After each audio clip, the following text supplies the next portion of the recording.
Hello, good morning, everybody. How are you all doing today? So, today we are going to discuss a very important topic that has to do with children, adults, and parents, and neighbors too. Okay, that's what we are going to talk about today.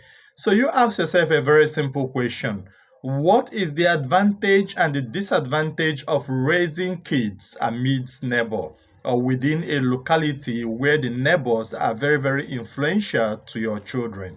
It's a very important question that you're going to ask yourself. Now, ask yourself, what are the factors within a country that raises children or that help to raise children, either in a good way or in a bad way? First of all, we talk about culture, we talk about the government, we talk about the environment, we talk about friends, peer groups, peer pressure, and all those things. Then we talk about brothers, sisters, kindred, and then family lineage and all these kind of things. We also talk about neighbors too. They are factors that help to raise children within a particular locality or environment. So you find out that it's very, very difficult for a parent to live in a particular neighborhood and claim absolutely that only them are the people raising their children.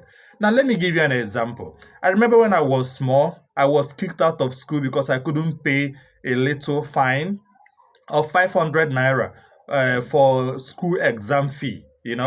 So when I came back home, my mom wasn't around, my father wasn't around, all my brothers were have left. They went to school.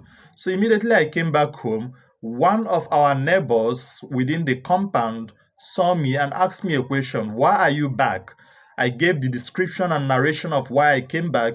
He, from his pocket, gave me 500 to go and pay that school, to go and pay the examination fee and go back and join others in the school and start taking exam. And I remember my neighbors cautioning me several times when I was little for several things that I have done that is not good. Now let's talk about the bad side. Now over here, like 2 years ago, within this country, there came a very powerful and deadly news that a lady of 22 years old is sleeping with a boy of 12 years old. Now, that is also part of raising children within the neighborhood in a negative way.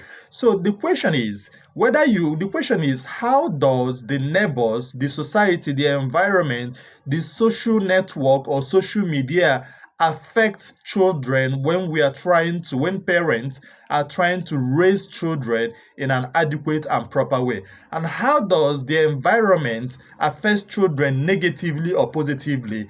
And how does the environment even save children from the bad influence of their parents? That's a very important question that you cannot just neglect. Okay, so all these things are very, very important. It's very important to look at it. So whether you are living in a public yard, you are living in a flat, or what we call a flat, or maybe two-story building or three-story building, or even 10-story building, or you have your own private house, you cannot and can never escape the fact that you have good neighbors and you have bad neighbors. Even if you want to lock your children inside a house 24 hours, once they come outside, if the neighbors are not influencing them, the society is also influencing them, the social media is influencing them, the culture they grow up in is influencing them.